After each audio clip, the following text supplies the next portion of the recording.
Okay, I now begin this second session of this class. Actually, there are interesting points which could be distinguishable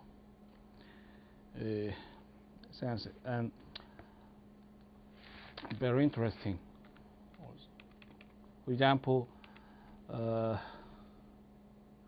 the deputies of a communist legislature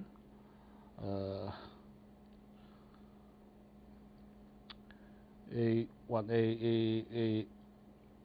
congressman in liberalistic nations interchangeably are perceived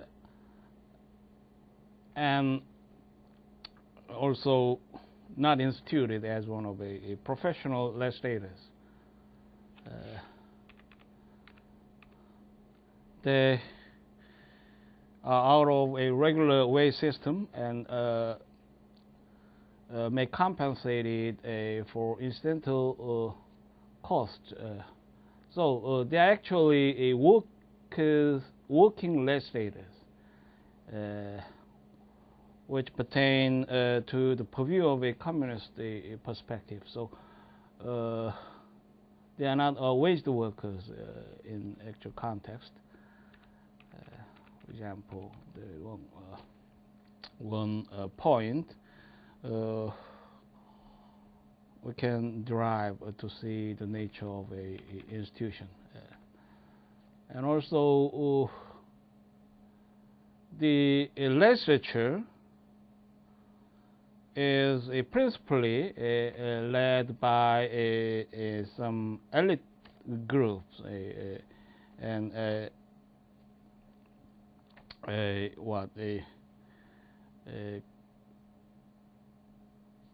small organs instituted in the legislature actually, the presidium of what is that? Presidium of the USSR Supreme Soviet. Now there are 39 members, and of course chairman, the first vice chairman, 15 vice chairman representing 15 union republics, secretary, and 21 ordinary members. So this organ is a prime engine to engineer the Supreme Soviet of the USSR, which is the legislature of the nation. And so, and one of interesting point is that the new initiative of the Presidium is the assert to form the Defense Council of the USSR. What is Defense Council? This organ was once emphasized in a prime position of a state structure to counter against the enemy states. It was adopted in terms of institutional matters in North Korea, and it should be practiced now. What is the official title of the German game? And that is one tendency to cover the 1980s and 1990s. So this organ may be considered to be pivotal against then a political stream of international community, for example. What is that? Of course, you will be led to see the powers conferred on the Presidium. For example, the U.S. Supreme Soviet consists of two co-equal chambers. For example, the Council of the Union and the Council of Nationalities, each of which has the same number of deputies.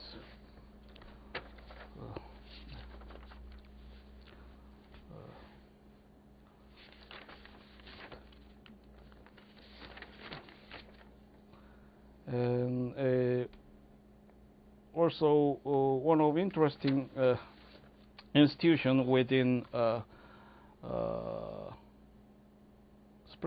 Soviet, People's Control Committee of the USSR. It was encoded in new Constitution of 1977 and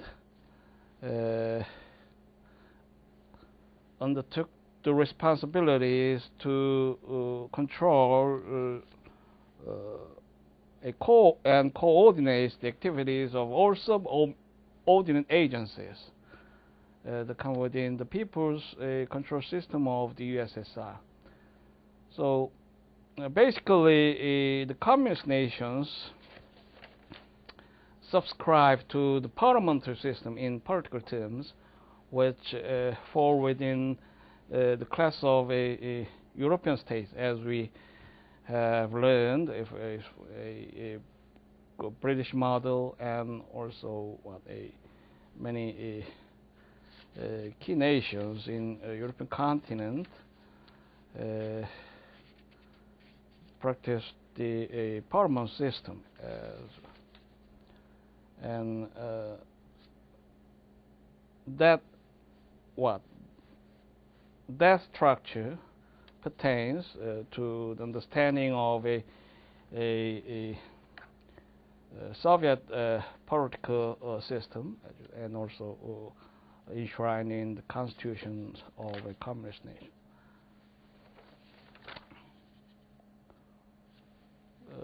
And what is the official title of a Putin, for example, is a president, prime minister. So the practice now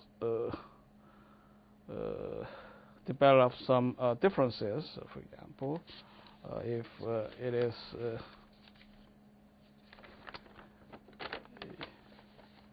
in the framework of executive and constitutional matters, but China has long sustained and still practice the chairman as the state head. Actually, what is the official title of Xi Jinping? General Secretary of People, PRC. What is General Secretary? It was the same chairman in the presidium of a former Soviet constitution. So the ideology of socialist law requires that activities of all individuals and organizations operating within the given society must be harnessed and directed to common goal, the construction of communism. So this ideology further suppose that the task of building a new communist society is not a monopoly of state institutions or the Communist Party organizations. To that effect, the assistance of trade union organization is actively sought both by the ruling Communist Party as well as by the governmental authorities. So they assigned some pivotal sphere of governmental functions, as you see later. For example, what are that? The role of the NOTUs in the midst of socialist law can best be illustrated by noting the fact that the typical NOTU performs tasks within which, under the present U.S. law, are allotted to various federal departments and agencies, such as United States Department of Labor, the National Labor Relations Board, the Department of Health and Human Services, the Department of Housing and Urban Development, the Civil Service Commission, and the Occupational Safety and Health Administration. In addition to performing the functions of the above-named U.S. governmental agencies and departments, National Organization of Trade Unions in NOTU, in abbreviated terms, NOTUs, also subsume all of the functions of the respective U.S. trade union organizations. Whether or not these creatures referred to by socialist governments as trade union organizations are in fact trade unions in the traditional meaning of the term is beyond the scope of the analysis.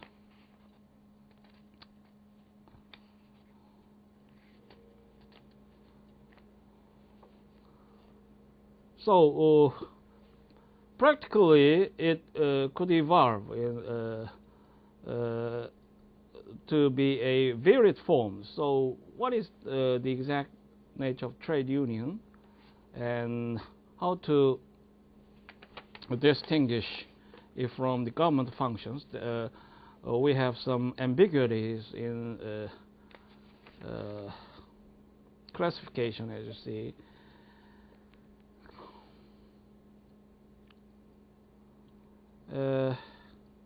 The fact that the NOTU is virtually an instrumentality of the socialist state raises the question of whether it can effectively represent the interests of its members when workers' demands run counter to those of the government and management.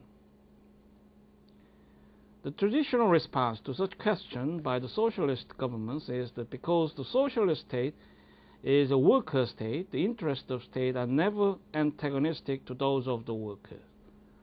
The history of trade union state relationship in some of socialist countries, especially Poland, belies such an assertion, however. So, ideologically should go in the same, but how could it be possible in practice, actually? And in the context, you can see the status of NOTUs in a political hierarchy in a communist state. I've introduced briefly the status of trade union in historical perspective. So they are less heritage, and so artificially created to serve the communist ideology. So they are vulnerable in that sense. But ideologically, it centers at the core of a communism. So they have been exploited by the communist leadership. And the party is absolute to dominate both relationships, trade union organizations and government. So it is one of experimental experimental institutions to foster and develop, and the government and trade union organizations could not be separable. In practice, that is dubious, however. So how to coordinate the potential conflict and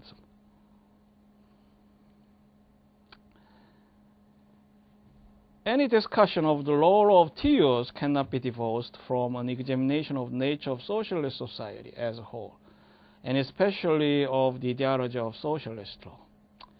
According to this ideology, a socialist society is viewed as an integrated whole, as a complex unity. Within this society, all of man's activities are intended to serve the ultimate goal of building communism. So trade union organizations must be friendly with a workers' idealist community, but that is also institutions, perhaps expected to dispense away eventually. But so we see the interim concept to describe a school of socialism.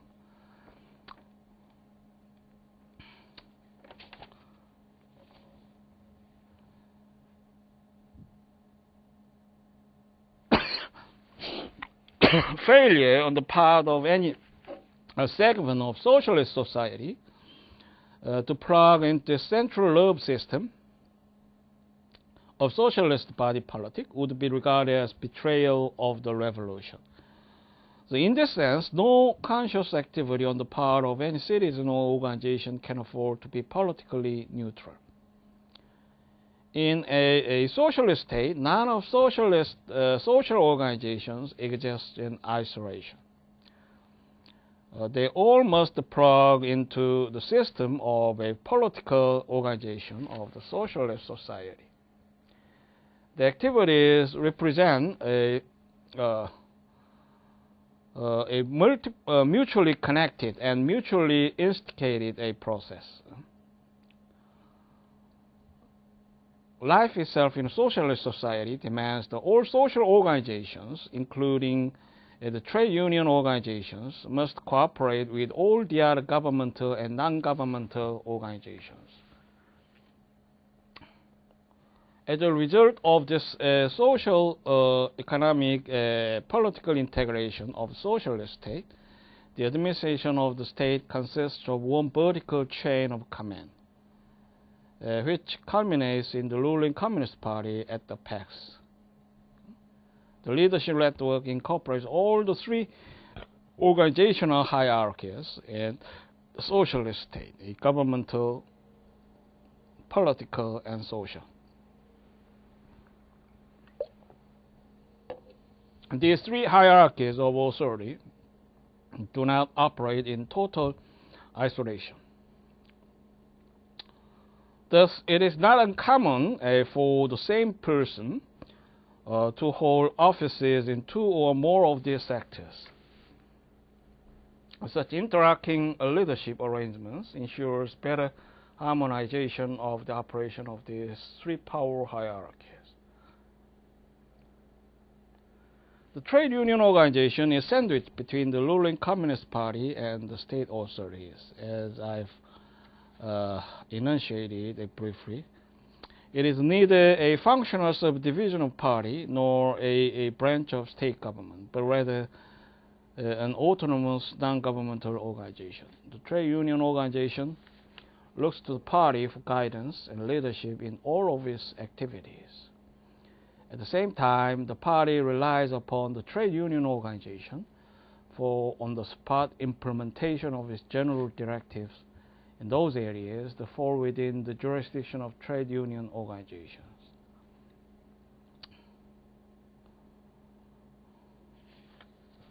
So, NOTU, as you see, in the one national organization of all individual trade unions in Soviet Union. This is official national organ, and we call it in abbreviated terms NOTU.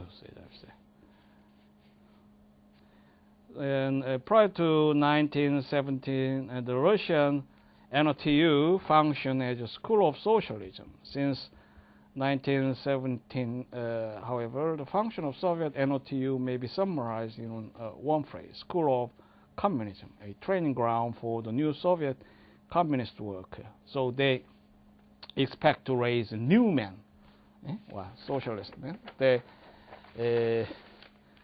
can cultivate the whole of a person to serve and operate within the communist ideology, new man. Under the general heading of a school of communism, NOTUs perform numerous functions.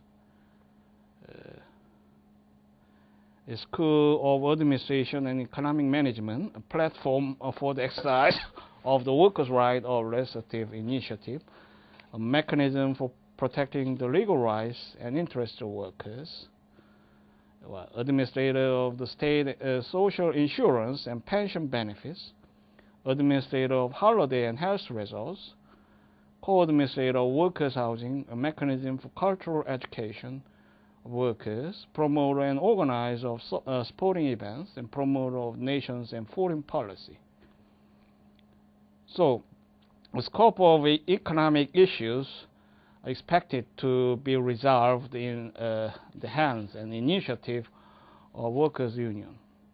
With the reformed constitution in New Russia, so it is another task assigned to you to chart the scope of extent of a transformation in detail through this kind of key issues involving the core of ideology, economic agenda and issues.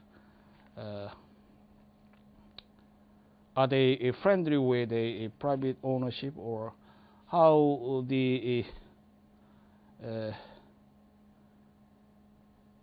how does the workplace governance operate in the context? What a decision making in the workplace may depends.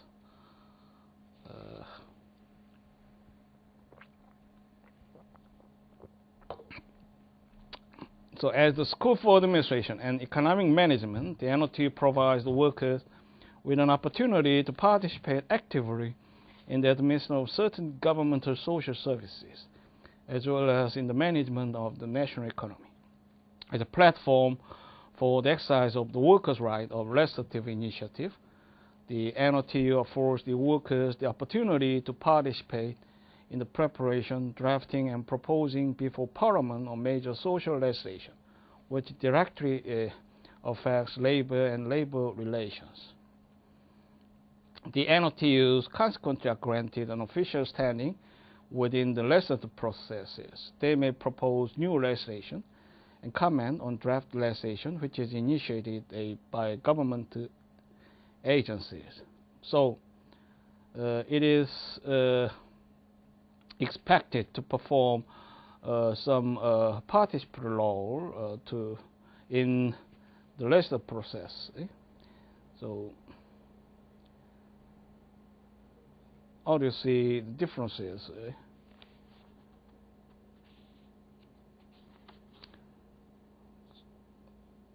So usually the legislative initiative is granted the legislative branches or executive in some limited scope. For example, the current constitution, the executive branch may initiate the draft of legislation and in key roles to engineer the public policy. Actually, surpassing the extent of laws initiated by legislative act. In this case, we see some differences, but how do you see some direct democracy in contrast with NOTU? We have some selective cases to practice direct democracy. So a statutory number of people may have the right to file a legislative proposal, for example. As a mechanism for protecting the legal rights and interests of workers, the NOTU constantly seeks to improve the living and working conditions of trade union members.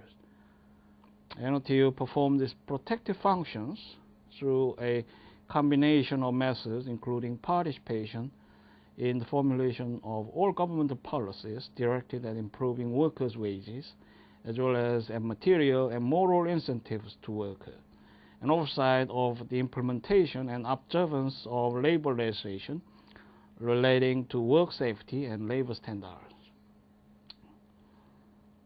Also, as part of its protective functions, NOTU monitors the actions of the management to make sure that the latter observes the state norms relating to working hours and vacations.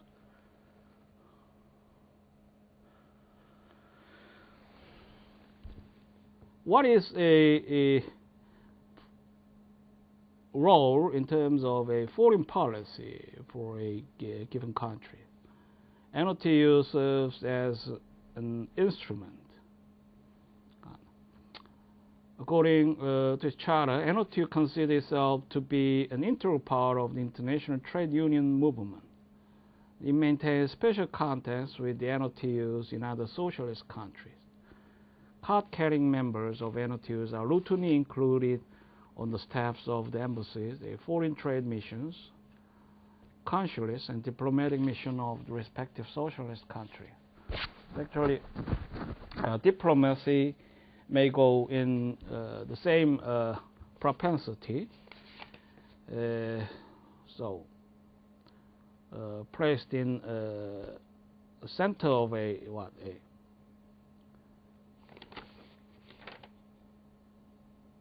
diplomacy. So a key terms to pursue the diplomatic relationships and goals. So you peer, and trade unions may be found in the context. And as you see in topic on the screen,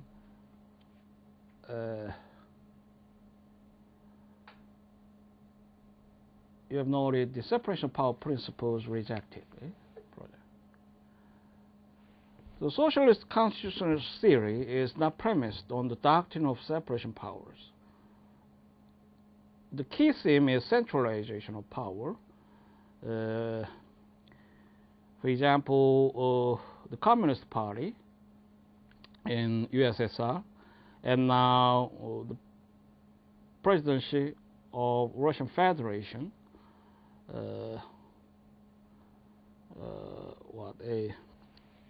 practiced by a united Russia under the leadership of President Putin. The socialist states instead adopt the doctrine of unity of powers. According to this principle, socialist state power in its totality is one and indivisible.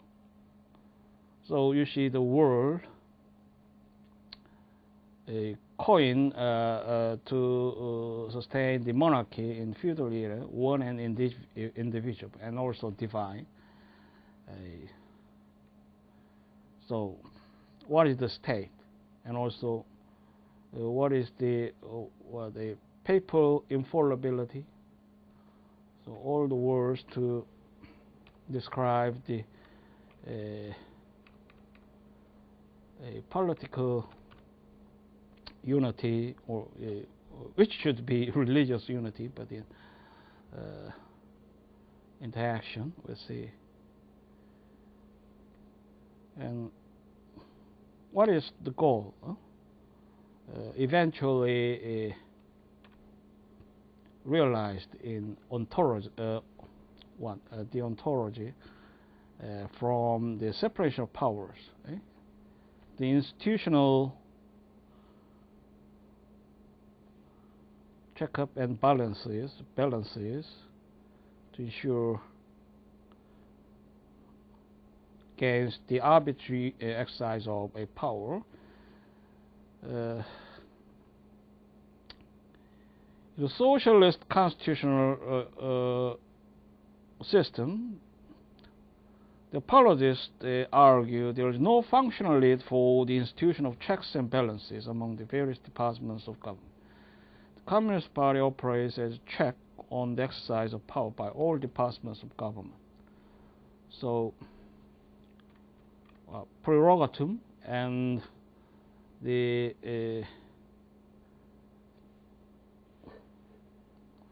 inter-communist organs, also commission organs within the legislature, expect to take the role for the purpose of a check and balances. then what else is necessary? For example, the separation of powers principle, according to their version. While rejecting the doctrine of separation of powers in principle, the socialist constitution adopts a structural allocation of state functions to three separate governmental authorities: the legislature, executive, and judiciary. Of course, that does not mean the state organs are unitary. The Constitution often institutes three separate branches in differing terms about the extent of a power and the mode of interplay within among the branches. To understand fully the operation of these three authorities on the socialist system, one should bear in mind several relevant principles of socialist constitutional law doctrine. First, all three functional departments of government operate under the leadership of the ruling Communist Party. The party, however, does not seek to compete with or to displace these governmental agencies. Rather, it uses them as instrumentalities for carrying out party policies. In other words, the party prefers to function as the invisible hand operating from behind the scenes. And what is the second point? The three functional departments excuse me, are by no means co-equal. There is clearly a discernible hierarchy among them. At the pinnacle of state power is the legislative authority. This is followed by the executive branch. At the bottom of the ladder is the judiciary, which, for all practical purposes, is literally the least dangerous branch of socialist state. This means that once party policies have been made, they are channeled to the legislature for enactment into general legislation. The essence of the executive department's functions is to execute and administer the statutory schemes enacted by the legislature. By the same token, the sole function of judiciary is to enforce laws and regulations as adopted by the legislative and executive branches, as well as to adjudicate legal disputes that might arise between members of society.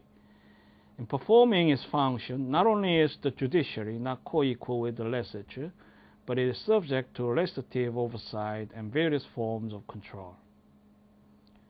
And what comes in the third point? The third general observation one may make about the functional separation of authority is that the procuracy is slowly but clearly emerging as a fourth branch of the socialist state. Technically, the functions of the procuracy are executive in nature, but the office of Procurator General is responsible directly to the legislature rather than to the executive branch. So you may imagine in analogy the independent counsel occasionally appointed by legislature in the United States. For example, that context was in several chances were explored by Korean authors also. That entails a constitutional question about the separation of powers in both countries. And Procurator General in Russia is a standing body which constantly execute their duties and responsibilities set forth in the Constitution and statute. So the point is distinctive, but the context comes in a similar light, not exactly same, of course. Also, the supervisory jurisdiction of procuracy covers organs of both the executive and the judiciary. But because its power of oversight do not extend to the higher organs of the executive branch, or even to the lowest level of the legislature branch of state power, the procuracy has not yet attained even approximate equality with these two branches of government. Each of these principles of socialist constitutional law will be further developed in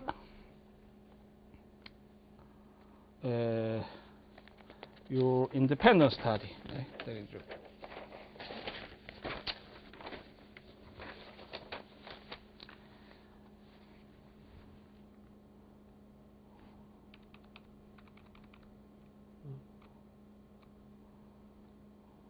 So we turn to see the aspect of legislature. The point required to review presented in 4 subtopics. You can see the Presidium of the USSR, Supreme Soviet, the Soviet Deputy, and People's Control Committee of the USSR. And finally, we plan to discuss the legislative process.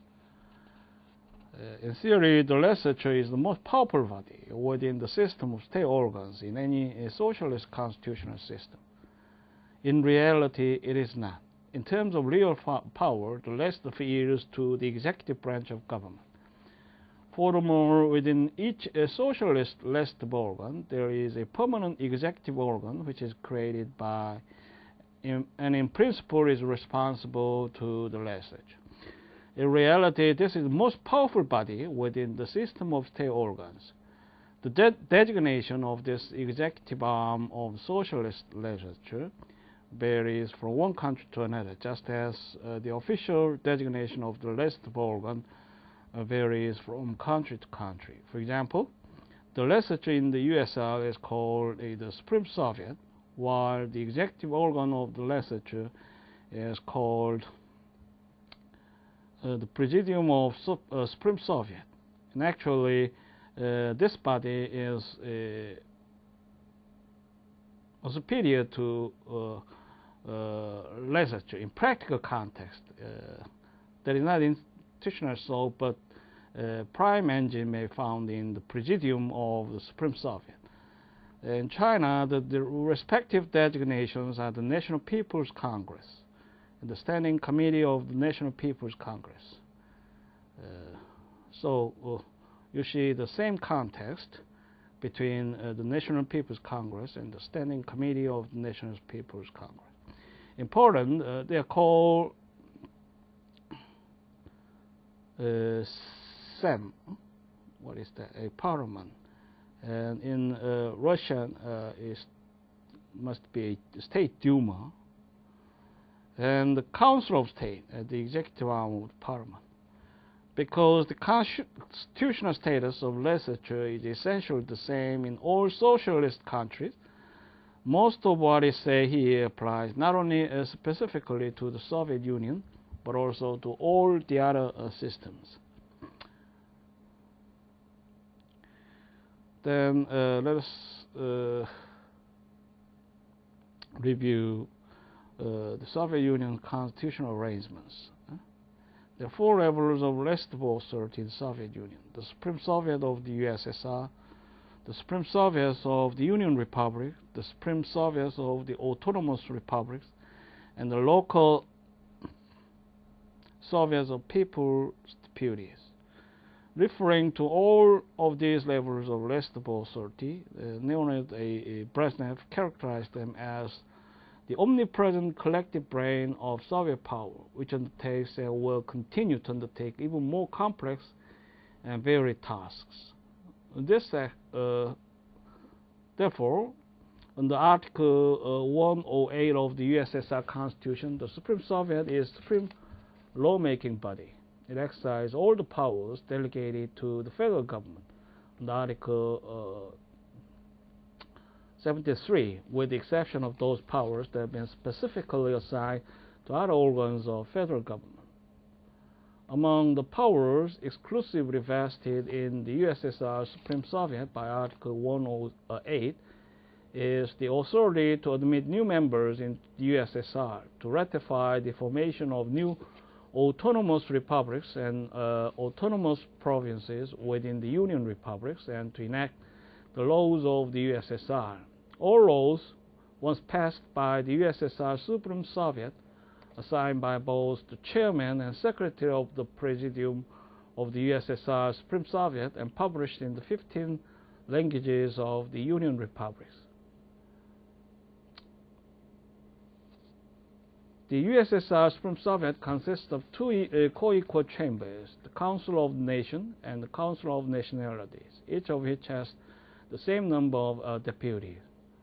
So, actually, there is an element typically identified to denote the Russia situation of Russia in political aspect. There are many ethnicities and nationals, which of course offer cause for the previous context of political transformation.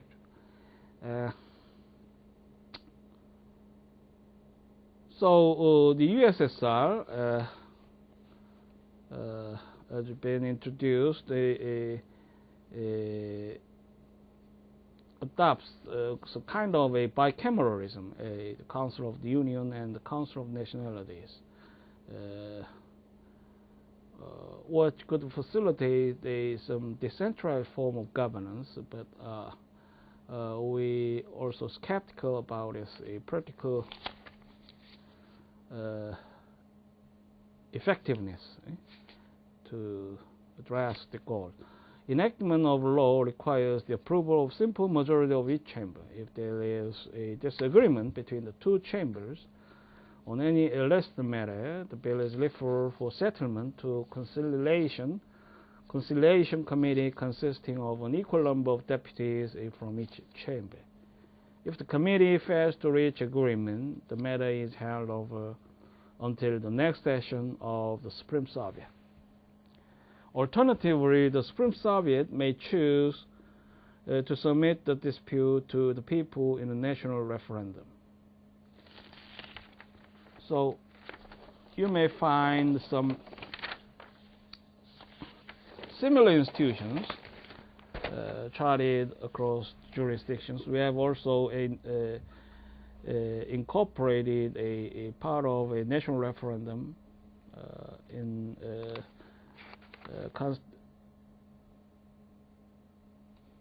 institutionalization.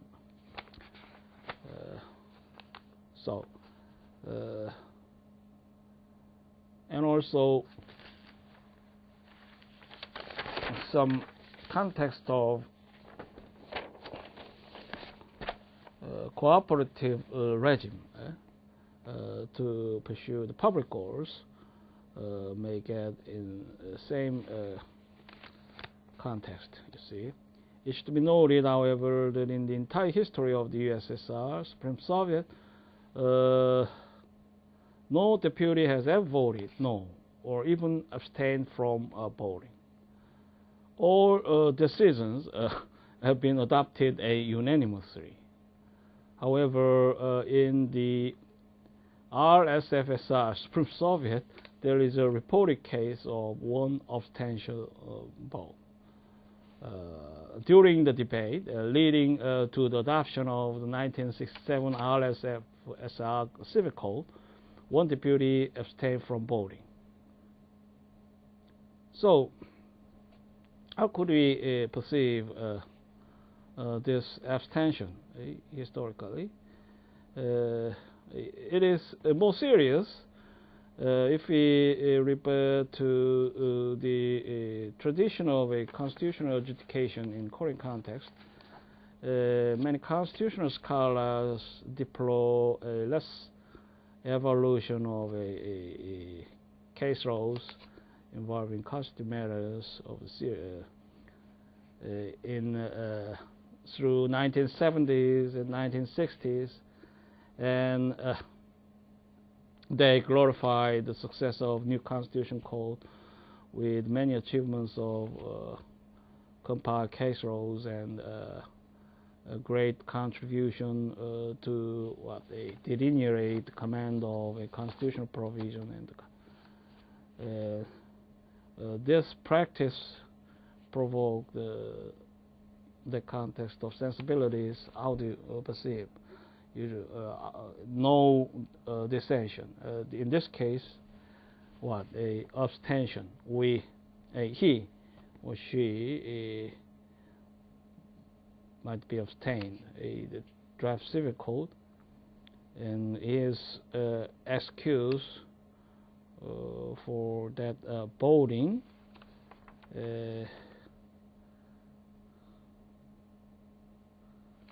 laid in his neglect on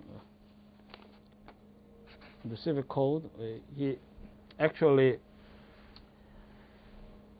was not confident to read the whole of subject, so his comprehension was incomplete. That is the basis of the voting. And such a sick book, what is contained in civic code, is, as I've said, it is kind of a quasi-constitutional arrangement in the eyes of common law lawyers. So it is basically very elementary to see the nature of a static national or state economy. And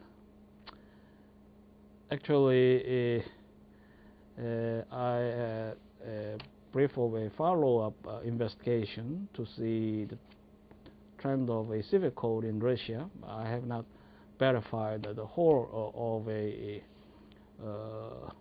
features in change through the long times, 1917 and through a 1992. And recently, the civic code was introduced in the form of revision, what extensively it might be. I have failed to look into the exact nature of a transformation, but perhaps many new arrangements to correspond with the political transformation I expect. So how the extent of a property right and between a private and public, and also the context to penetrate both a sphere as faring with the political ideology, a capitalist and liberalist.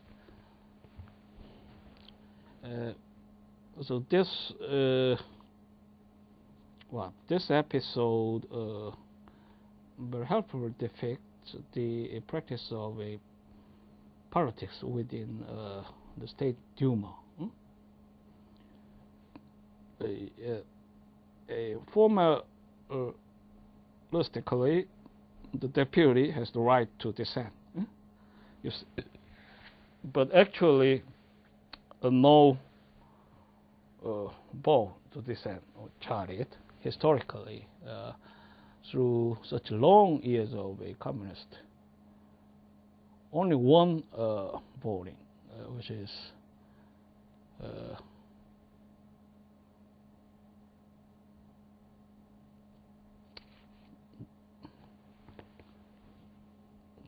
very unusual.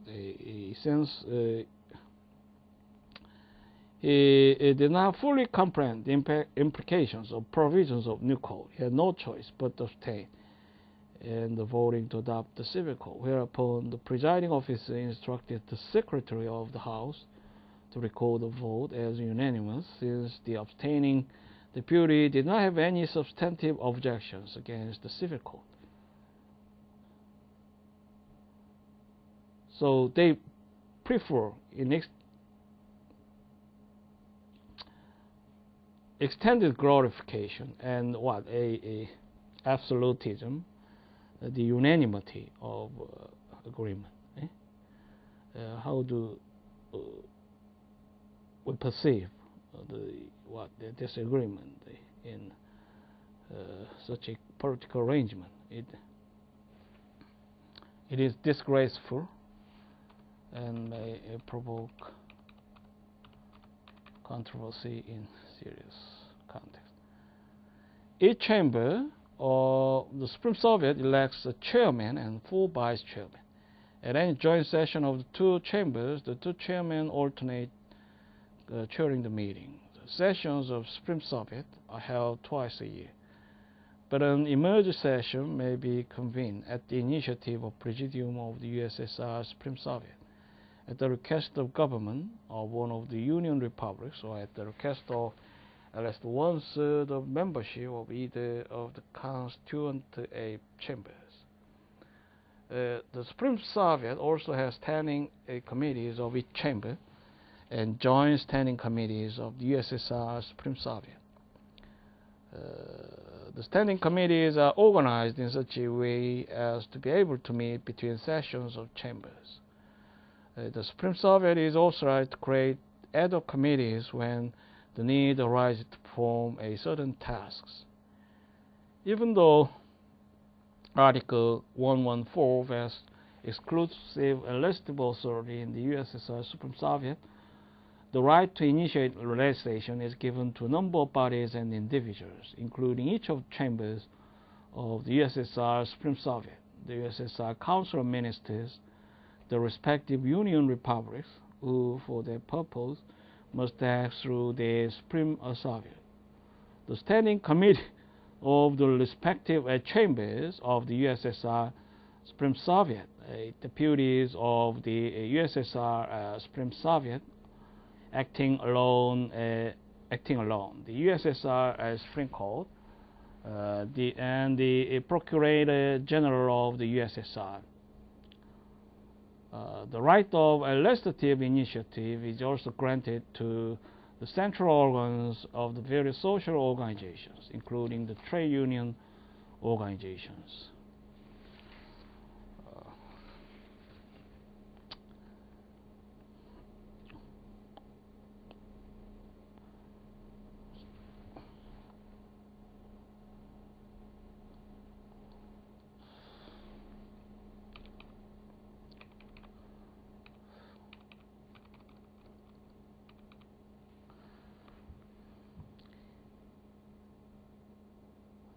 Then we have a chance to see the Presidium of the USSR Supreme Soviet. The Presidium of the USSR Supreme Soviet, in effect, serves as a Soviet collective head of state, because the Supreme Soviet meets only twice a year.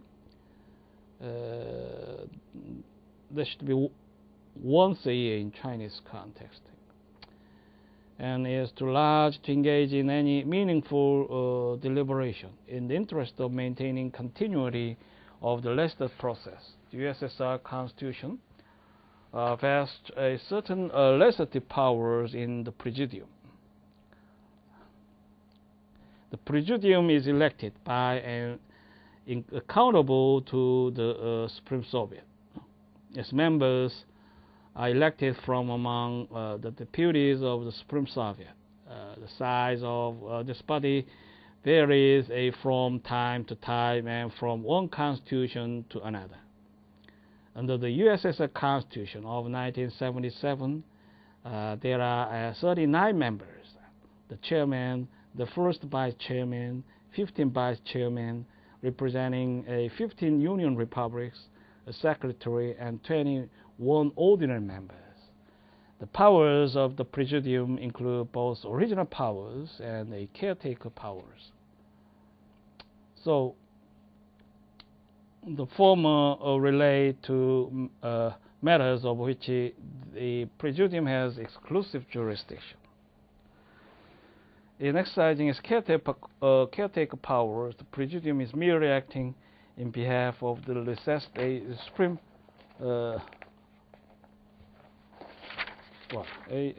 Supreme Soviet. All decisions made by the Presidium in the latter capacity must be submitted to the reconvened Supreme Soviet for ratification. Prior to their ratification, the interim caretaker decisions have the force of law. If the reconvened Supreme Soviet fails to ratify interim decisions of the Presidium, they are voided, but only prospectively. Among the original powers of Presidium is the authority to set the date for elections of representatives to the Supreme Soviet, convene the newly elected Supreme Soviet, coordinate the activities of the standing committees of the chambers of the Supreme Soviet, exercise a political control of the observance of Constitution, as well as to ensure conformance of Union Republican constitutions and laws with the Federal Constitution and laws render a supreme interpretation of the laws of the USSR, ratify and abrogate international treaties. New resolutions and regulations promulgated by the Council of Ministers, if they are found to be inconsistent with federal laws, confer federal laws, confer or repeal Soviet citizenship, and determine the validity of any unilateral renunciation of Soviet citizenship by citizens. So you introduce the scope of powers granted to the Presidium in the name of the original powers. It is interesting, and you can have insights in analogy about a comparison, and also practically true, but very distinctive, as you note. For example,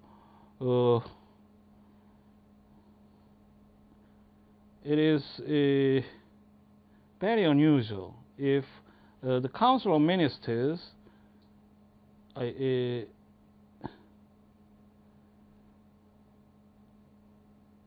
the resolutions and regulations promulgated by the Council of Ministers are subject to the review of legislature. Usually there's the responsibility of judiciary in liberal states, so higher norms and judicial control. We can see constitutional review to strike down the legislature, and also the presidential order or decree may be annulled by a judicial decision. But in this case, it's perverted, and actually the centralization in concept have the power to control the Council of Ministers in enactment and or implementation of the policies. And also one point is to see the abrogation of international treaties. That is usually the responsibility of state head in liberal state, and many preconditions to enforce the obligations.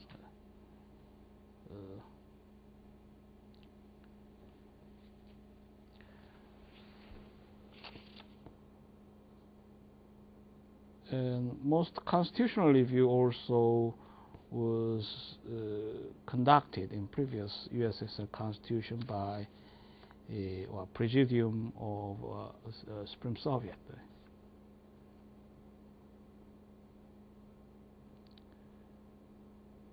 And also citizenship controversy may be exclusively disposed by a Presidium. I once mentioned the Chada case in United States. For example, that involves deportation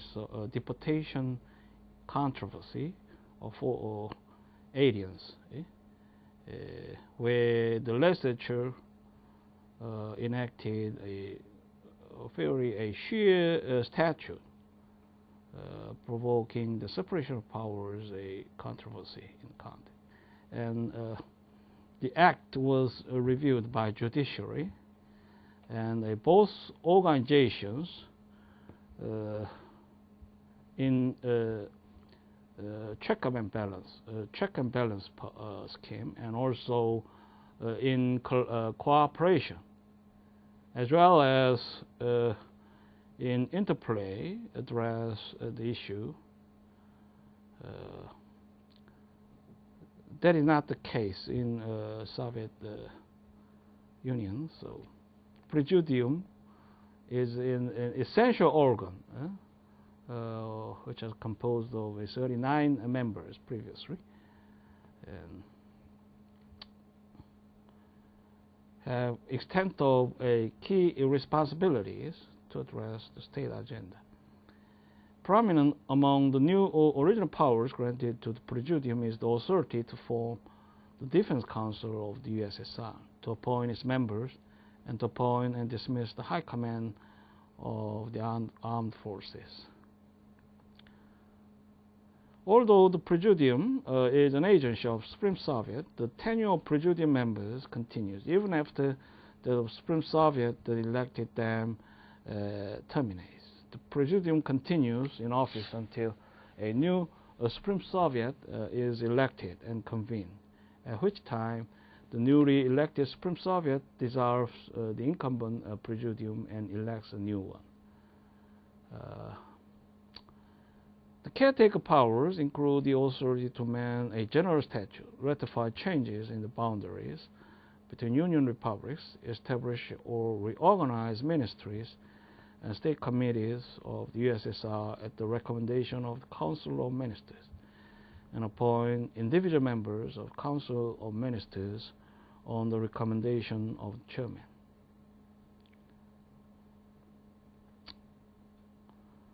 So, in reiteration, I focus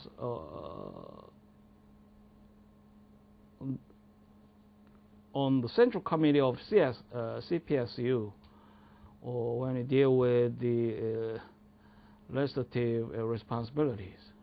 Actually, it operates as the real legislature. The Supreme Soviet convenes only twice a year.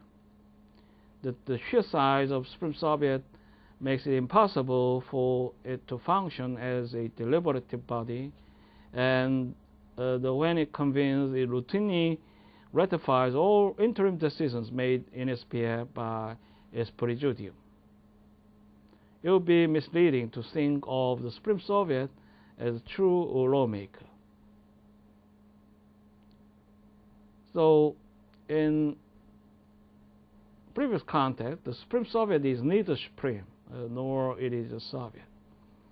And the Central Committee and its realization as a secular form of powers in legislature, what is that? A Presidium of USSR, Supreme Soviet,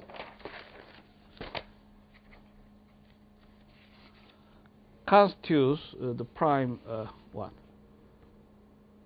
primacy of real legislature.